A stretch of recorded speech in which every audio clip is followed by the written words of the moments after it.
On March the 11th, 2011, a 9.0 magnitude earthquake struck below the ocean off the coast of eastern Japan, triggering tsunami waves travelling at speeds of 800 kilometers per hour and reaching heights of over 10 meters, devastating coastal areas. The disaster claimed the lives of more than 20,000 people. The tsunami also struck the Fukushima nuclear power plant, leading to the meltdown of a reactor core and resulting in massive radiation leakage. The damage resulted in the permanent closure of the nuclear power plant, necessitating its decommissioning, a difficult and complex task which is fraught with a multitude of challenges and obstacles.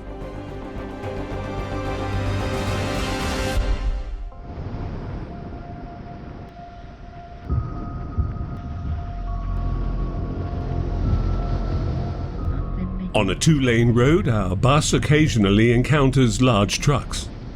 Both sides of the road are adorned with lush green rice fields, creating a calm and peaceful atmosphere.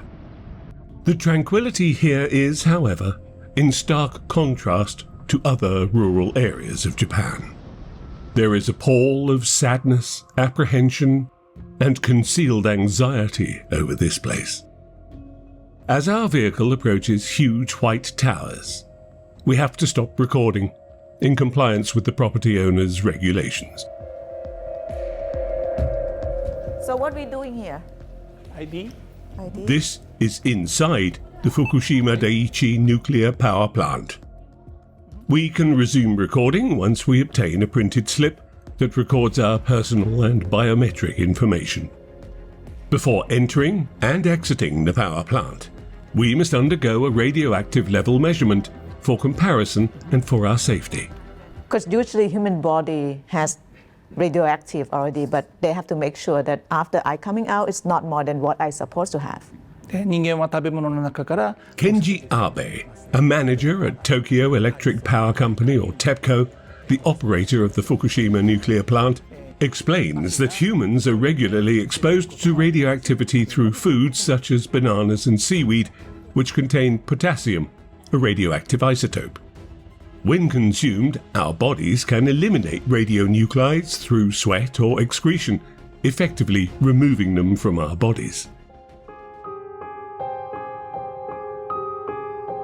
We need to wear socks, thick cloth gloves, a vest, and carry a portable radiation dosimeter before entering.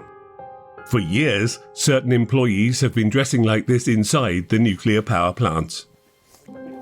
We've been informed that full radiation protection suits are no longer required in some areas, as the radiation levels have continued to decrease after the removal of debris and the installation of steel sheets to prevent the spread of radioactive dust. 作業の現場に合わせて全面マスクを取る。 Abe explains that employees must pick up their protective masks here. There are various types available, including gas masks, which can be uncomfortable due to their restricted vision and ability to hear. Employees will select protective masks suitable for the specific conditions in the area in which they'll be working.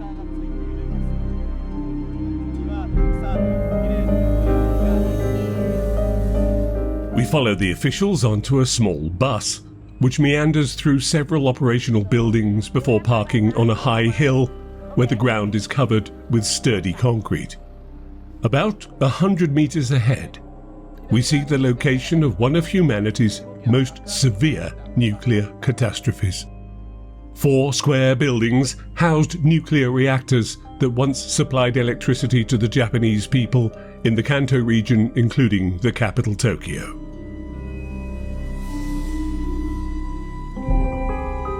The 2011 earthquake triggered a merciless tsunami, which destroyed homes and resulted in tens of thousands of people going missing or dying. All 4 reactor buildings at the Fukushima Daiichi nuclear power plant were struck by waves. The electricity was cut off, causing the system that cools nuclear fuel rods to fail. When the cooling failed, the temperature inside the reactor rose rapidly. The intense heat led to the melting of fuel rods in reactors 1, 2, and 3, otherwise known as a meltdown. 左側に見えているのがまず1号機。 Abe, the TEPCO manager, explains that on the left is reactor building 1, where the hydrogen explosion occurred. There's still a significant amount of concrete debris on top of the building, and as we can see, they've been using the red and white crane to remove this contaminated rubble. They constructed a laboratory outside Reactor Building 2 to control the robots and dispatched officials to inspect and clean the interior. In Building 3, the removal of fuel rods through the dome roof commenced in April 2019. A specialized machine was employed for this task. In Building 4, at the far rear, all 1,500 fuel rods have been successfully removed. Only the building remains. The immense heat also triggered hydrogen explosions in Buildings 1, 3, and 4. Today, traces of the damage from the explosions are still visible to the naked eye. The most perilous and invisible threat, though, lies within the buildings: molten nuclear fuel rods. Meltdowns and hydrogen explosions led to the release of radioactive materials, contaminating the surrounding environment. Hundreds of thousands of people had to be evacuated immediately. To this day, many cannot return, leaving the buildings, houses, and streets vacant and deserted. The power station is now permanently closed. The mission of thousands of workers is no longer to produce life-supporting energy, but rather the decommissioning of the deadly nuclear power plant. One of the primary decommissioning tasks is to clean up the remnants of molten fuel rods and remove all intact fuel from the reactor buildings. This is a challenging mission due to the exceedingly high levels of radioactivity in the reactor buildings, capable of causing immediate death to anyone who enters without the right protection.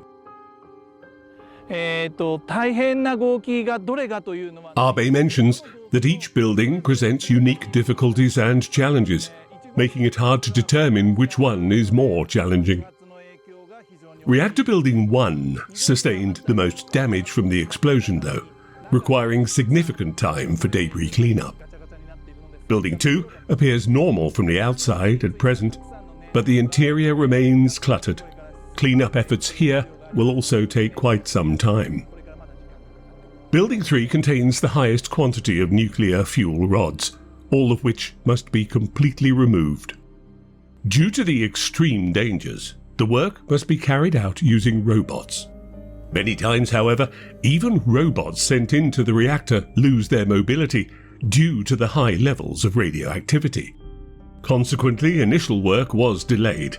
For example, in 2017, 6 years after the disaster, nuclear fuel rods were finally discovered in Reactor Building 3. This occurred when a robot named Mini Manbo, or Little Sunfish, captured images of the molten fuel beneath the reactor. The removal of the fuel rods in Building 3 commenced in 2019, and it took at least 2 more years to safely extract more than 500 rods. The decommissioning of this nuclear power plant is expected to take approximately 50 years. The initial steps involve removing debris and fuel rods from the reactors, but even this is not the most challenging phase. It's a complex and difficult undertaking. The world has never encountered a disaster of this magnitude, and there's no instruction manual or precedent to guide the process. If you want to see more great content from all over the world, please like the video, subscribe to our channel and hit the bell icon. Thank you.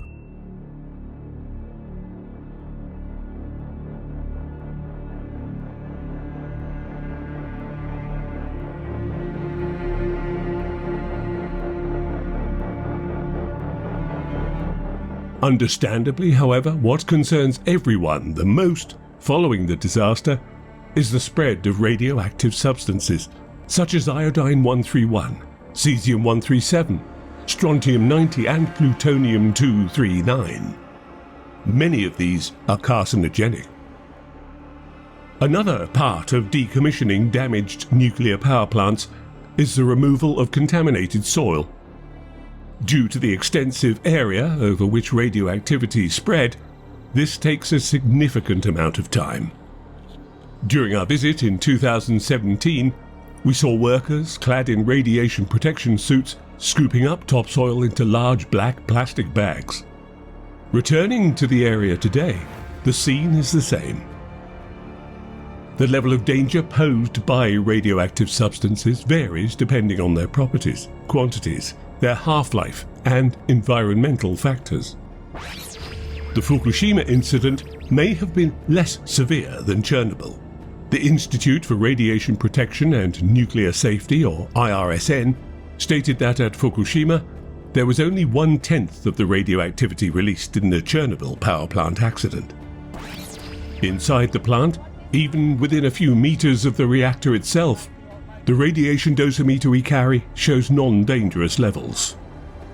The people living in this area are not, however, feeling very trustful. At the Seirinji Temple in the Fukushima region, in addition to conducting religious ceremonies, another mission of the monks is to monitor the amount of radioactivity in the air, using real-time detectors.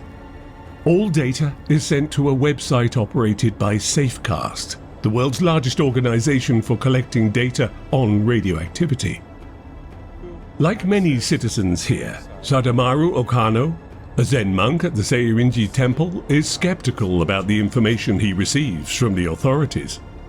So we do have our own radiation counts. So if you access the website, you can choose it's safe or not. It's your choice. It's not our choice. It's your choice. So I let them know we do have devices, so choose yourself.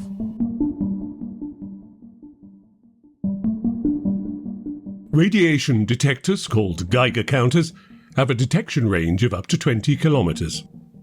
They've become one of the tools on which many people here rely to prevent or reduce risk of exposure. In addition to temples, we see this kind of measurement being done at schools as well. A group of students are working diligently to create a simple radiation detector, with the help of a former Safecast volunteer. Norio Watanabe, a high school teacher and Safecast volunteer, was directly impacted by the Fukushima nuclear disaster in 2011. His entire family had to relocate, leaving him to care for his sick mother. In 2015, he was diagnosed with cancer, which he believes was caused or exacerbated by exposure to radioactive substances. Today, he dedicates his time to teaching children how to create their own tools for monitoring radioactivity levels. Watanabe explains that if he doesn't monitor the levels of radioactivity, this issue would eventually be forgotten and relegated to the past. Without regular measurements, there would be no evidence should anything occur in the next 10 years. Therefore, he aims to preserve this data for future generations. These people choose to rely on themselves because they believe that official information doesn't accurately reflect reality.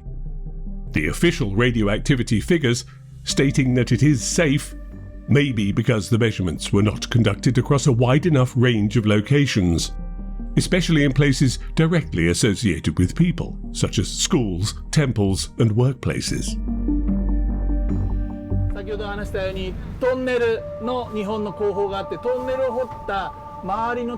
The car takes us down the hill towards the reactor site.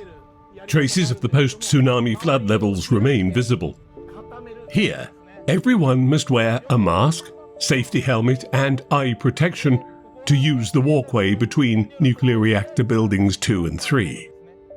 Traces of the hydrogen explosions and the tsunami's sheer power, such as the scratches, cracks, and rubble, are clear to see. Aside from a few weeds squeezing through the steel plate joints, there was no other life in this area. While the Fukushima Daiichi disaster was less severe than Chernobyl, Based on the information from the International Nuclear Event Scale, the issue here is more complex due to the impacts on all the reactors. Less radiation leaked from this plant, but this indicates that there is still a significant amount of fuel left inside the damaged reactors. The soil and groundwater beneath the building are also heavily contaminated. This contamination was exacerbated by the continuous injection of water into the reactors in attempts to reduce the extreme temperatures following the failure of the cooling system. The amount of radiated water that has accumulated at Fukushima Daiichi since the accident in 2011 is enormous. All of it is stored in the thousands of gigantic tanks in front of us.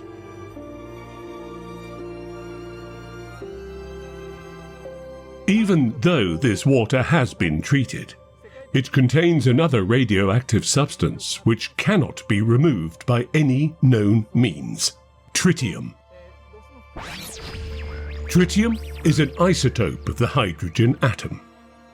One property it shares with hydrogen is that it can combine with oxygen to form water. When tritium is mixed with water, it forms radioactive water, called tritiated water, which has the same chemical properties as ordinary water. This is why there are no available tools to remove tritium from water. Although it cannot penetrate the skin, tritium poses various risks, including cancer. Therefore, all tritiated water has to be stored in these tanks. The problem is that storage space is running out.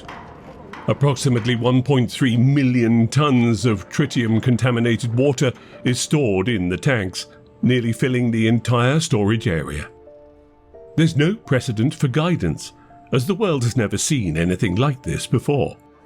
With no way to dispose of the remaining contaminated water, the government's previous approach was to reduce the amount needing external storage by using an ice wall.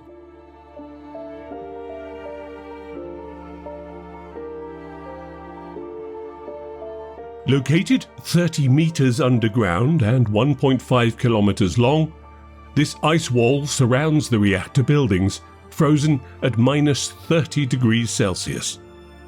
It prevents contaminated water from leaking outside or seeping from beneath the reactors.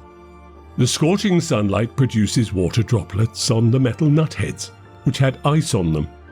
Nonetheless, the ice wall diligently performs its duty.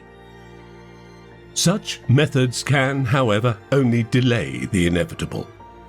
If this water is not ultimately drained from the plant, the water storage areas will be full by the end of this year, 2024.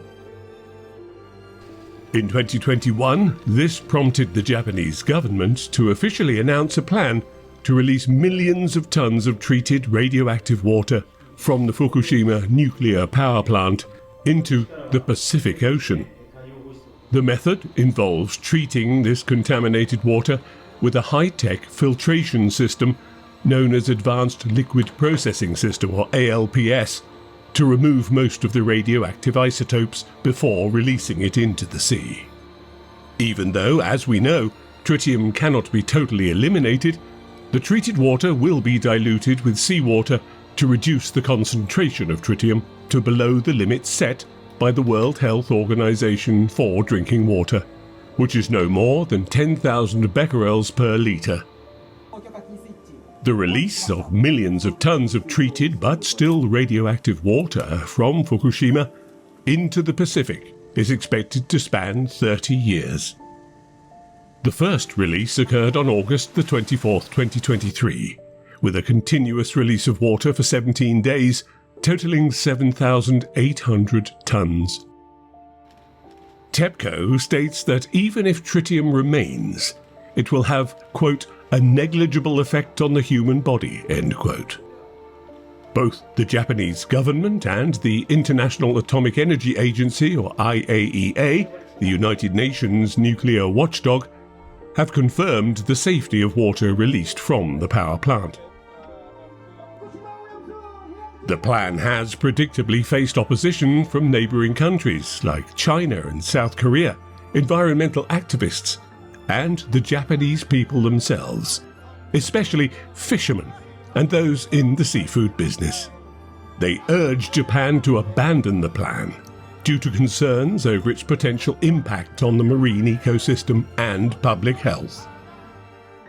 The 2011 earthquake and tsunami that hit the Fukushima Daiichi nuclear power plant has posed one of humanity's most devastating and formidable challenges. The decommissioning of the nuclear reactors within the plant's confines has and continues to face numerous obstacles. Outside the plant, the waves of the Pacific Ocean seem tranquil today, but it cannot be foretold when they might become tumultuous once more. Stretching along the coastline, a 14-metre-high breakwater completely blocks the view of the sea. While the presence of large concrete structures may disrupt coastal ecosystems, the wall is deemed necessary as the decommissioning process of the plant continues. In the end, Japan's government has opted to release the treated but radioactive water into the Pacific Ocean. There remains, however, uncertainty over whether the decision is indeed the right one. Meanwhile, the extent and scope of the impacts of these releases of contaminated water remain unknown. As we leave the power plant, we no longer need the helmets, goggles, and face masks. Upon passing through the machine that measures radiation levels in our bodies once again, the in and out readings indicate no reason for concern. We are, however, merely short-term visitors, whereas thousands are dedicated to cleaning up the debris and remnants of a technology crippled by nature. They will continue to face numerous challenges and problems, which will undoubtedly weigh heavily on many minds.